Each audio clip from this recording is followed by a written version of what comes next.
na literatura mundial, nós temos clássicos como Eu, Robô, Blade Runner, todos os livros do Isaac Asimov falam sobre essa questão da humanidade e relacionando isso com o estado de robô. Ficamos com a pergunta, será que somos humanos? Ou será que somos máquinas? Vamos conversar um pouquinho.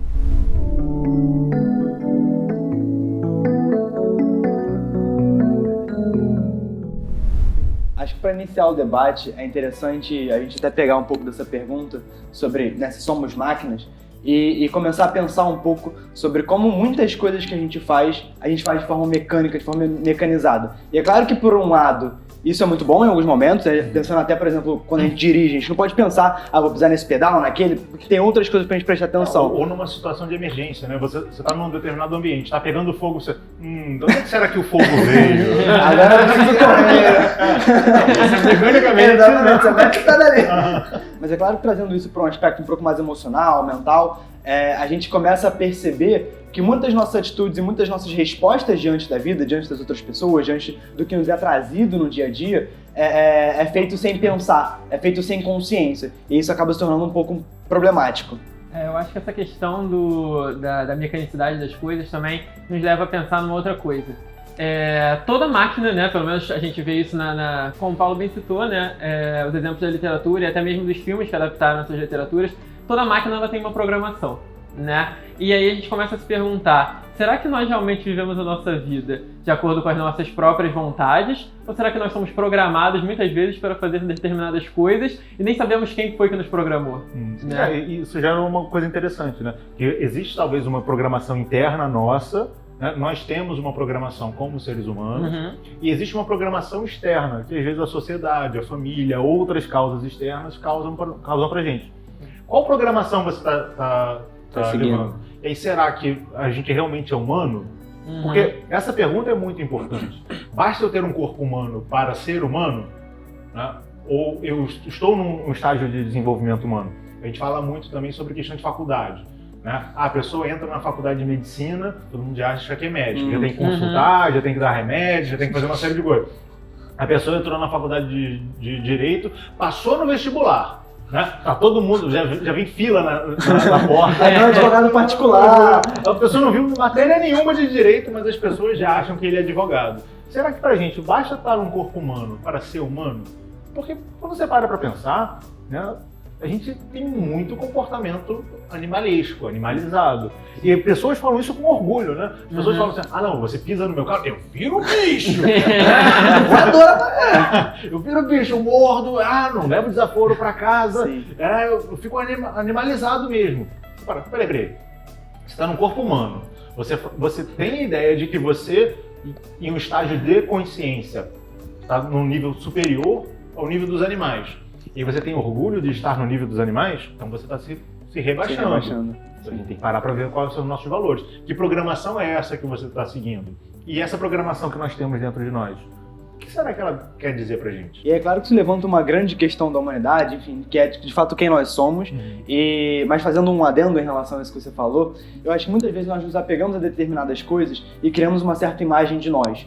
Então, aconteceu alguma coisa, ou eu fiquei com um sentimento negativo, ou mesmo positivo, enfim, ou eu tenho um cargo, eu tenho status, eu tenho alguma coisa, e eu me resumo àquela coisa. Aquela coisa me define. Há tempo atrás até começou um movimento na internet sobre, você é muito mais do que uma nota, você não é uma nota, fazendo referência justamente ao fato de que as pessoas não eram definidas por aquilo que acontecia na prova, fosse no vestibular ou em qualquer outra coisa, porque de fato, em muitos momentos, a gente achava que aquele resultado ia definir tudo na nossa vida. Ia dizer se nós éramos capazes ou não, se nós éramos bons ou não, e isso nos acomete a todo instante, né? Então é importante pensar no que é de fato o ser humano, no que nós somos ou o que nós estamos nesse momento e como nós nos relacionamos com essas ideias. E você falando disso me lembrou de Platão, né? Porque eu gosto muito da definição de Platão, que é bem simples, né? Platão, ser humano, né? É basicamente você ser virtuoso, né? Então, porque para muitas pessoas é uma questão até meio... as pessoas não têm consenso, né? Para muitas pessoas, ser humano é simplesmente eu penso, eu sinto, né? E isso me torna humano. Mas em que nível de humanidade é essa que você pode se considerar inserido apenas por essas características, né? E definir também o que eu sinto, né? Exatamente. Eu sinto e o que eu penso. Porque às Sim. vezes eu penso, será que tá pensando mesmo ou tá produzindo coisas? Sim. Tá sendo Ou mecânico? tá sendo pensado, Tá sendo né? pensado. Por isso que eu gosto dessa questão, né, de quando a gente traz para o ponto mais filosófico, né, não de uma filosofia teórica, mas de uma filosofia prática, de enxergar as coisas de um ponto de vista mais elevado. Será que basta você realmente ver, né, porque se você olhar para a sociedade de modo geral, pegando ainda com a brincadeirinha do fato da gente, às vezes, ter muitos pensamentos que não são nossos, ou sim, sentir muitas coisas que não são nossas, ainda assim todo mundo pensa a um certo nível, todo mundo sente a um certo nível. Sim. E poucas pessoas se comportam como humanos de verdade, poucas pessoas aplicam essa condição humana nas suas vidas. De fato. E a gente tem em vários meios, no espiritismo, o próprio Ramatiz comenta, citando o Livro dos Espíritos, o Pentateuco kardeciano, né? Sim. O que as pessoas chamam, né? Uhum. Você vai ver no próprio Kybalion também, você tem essa questão da trajetória do ser. Ele vai passando por estágios onde ele aprende cada coisa. Ele aparece inicialmente no reino mineral, para ele aprender como é que são as formas. E quando ele começa a aprender como é que são as formas, ele começa a ter características do reino superior, né, imediatamente superior, que seria o reino vegetal, onde ele começa a trabalhar a questão da energia, ele vai buscar as coisas da energia. Aí vai passar pro reino, aí a planta, ela vai se desenvolver. Quando ela está bem desenvolvida naquele reino, ela começa a pegar características de sensações como os animais possuem. Você percebe uma planta que ela vai reagir de acordo com o ambiente, ela vai começar a reagir, ter essas percepções, até que você chega no reino animal. E dentro do reino animal, quando eles começam a se desenvolver, você olha para um cachorro, você olha para um gato, por mais que eles não tenham expressões faciais que nem as nossas, você começa a falar, nossa, é quase um humano. É quase um humano. É quase um humano. Ele está se desenvolvendo Sim. essa questão de sentir coisas como um ser humano, de pensar como um ser humano de fato.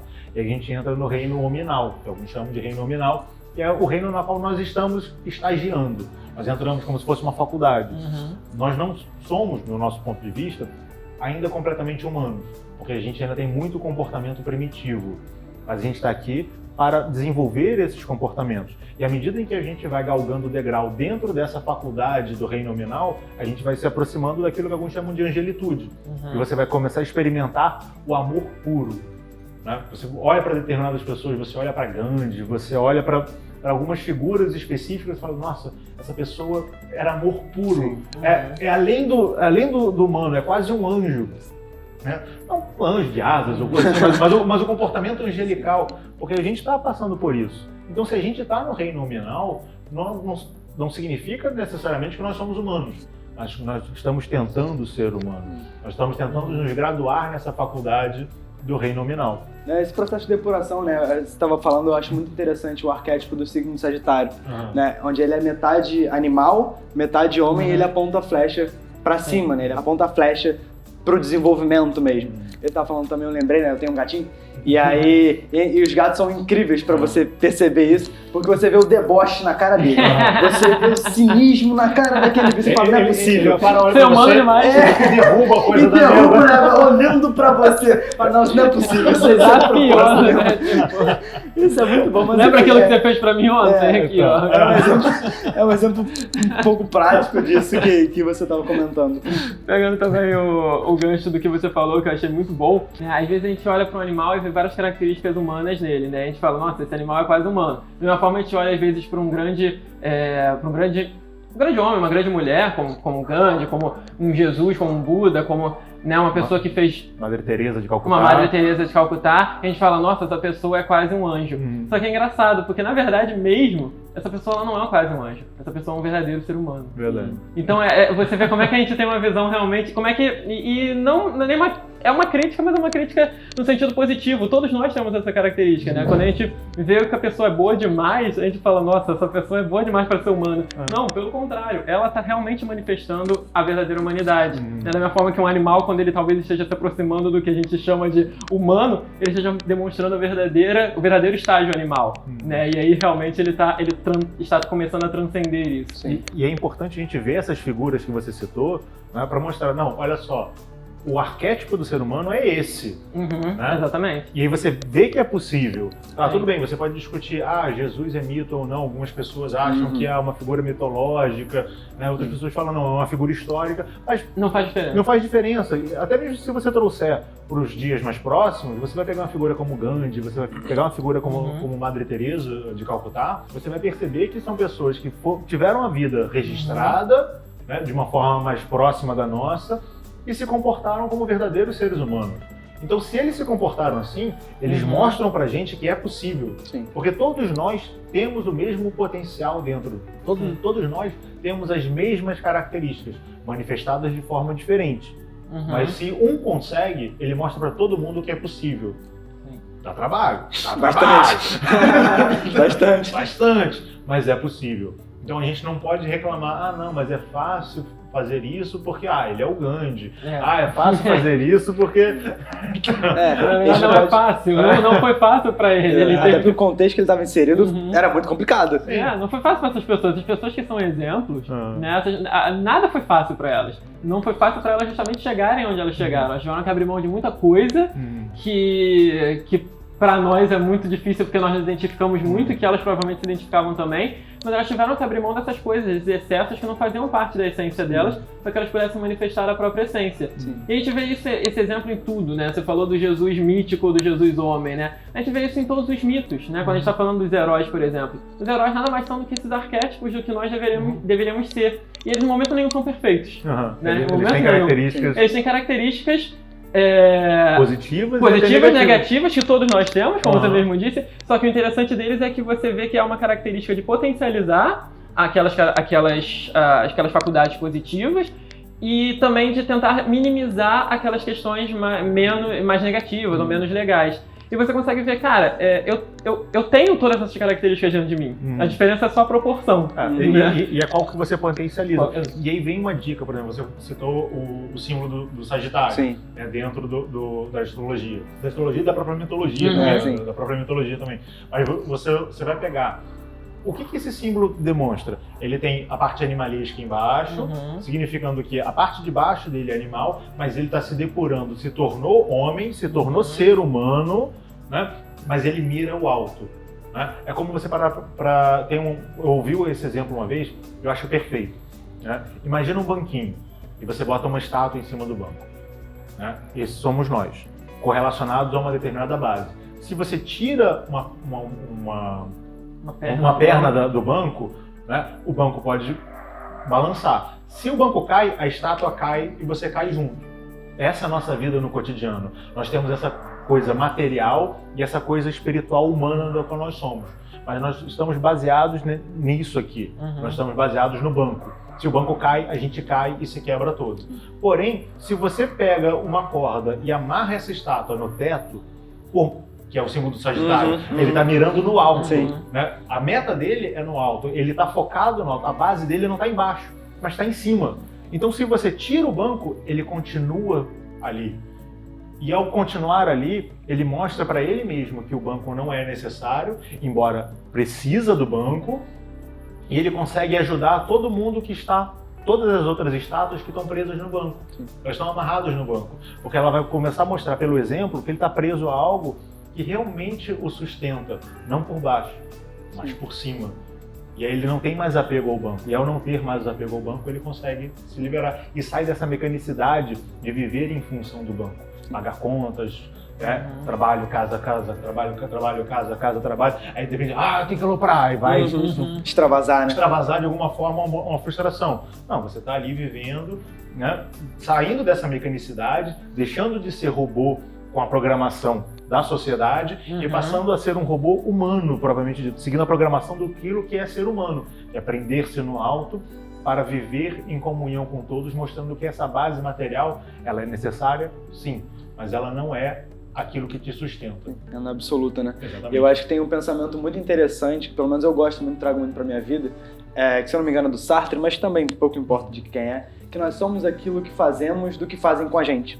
Né? Então a gente não pode controlar o que as outras pessoas vão fazer, a gente não pode controlar o que a sociedade vai jogar ali pra gente, né? Até pegando uma alegoria da caverna de Platão mesmo, né? Os amos da caverna estão ali para projetar coisas na nossa frente, na nossa vida.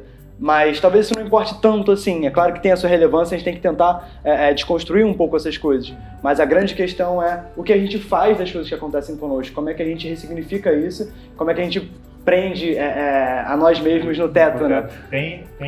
Quando você começa a estudar um pouquinho mais sobre estoicismo, que é uma doutrina filosófica, prática, riquíssima. Né? Tivemos vários estoicos famosos ao longo da história da humanidade, começamos com Zenon, Marco Aurélio, e temos outros que seguem uma doutrina estoica propriamente dita, que as pessoas não se dão muito conta. O estoicismo, ele parte de um binômio. Né? Existem coisas externas que você não controla e coisas internas da qual você controla. As coisas externas da qual você não controla, você tem que aceitar. Mas aceitar não é tipo, não, tá bom, meu Deus, não é se conformar, né? Não é se conformar. Sim. Né? Mas você aceitar que você não controla essas coisas externas. Você não controla a reação do outro, você não controla o tempo, você não controla uma série de coisas. Sim. Tem um exemplo muito bom para você perceber essa questão. Todo mundo já viu gente surfando, né? O surfista, ele não controla o mar. Ele não controla se a onda vai ser grande, se a onda vai ser pequena, se vai ter ou não vai ter onda. A onda são as coisas externas da vida. São a reação das outras pessoas, é o que a sociedade pensa, se está dia, se está noite, se está engarrafado ou se não está engarrafado. Mas ele se controla. E ele se coloca na onda da forma dele. Então, dependendo da característica da onda, ele vai se comportar de um jeito próprio. E ele vai surfar a onda. A doutrina estoica fala justamente sobre isso. Não é você aceitar e virar vítima do mundo.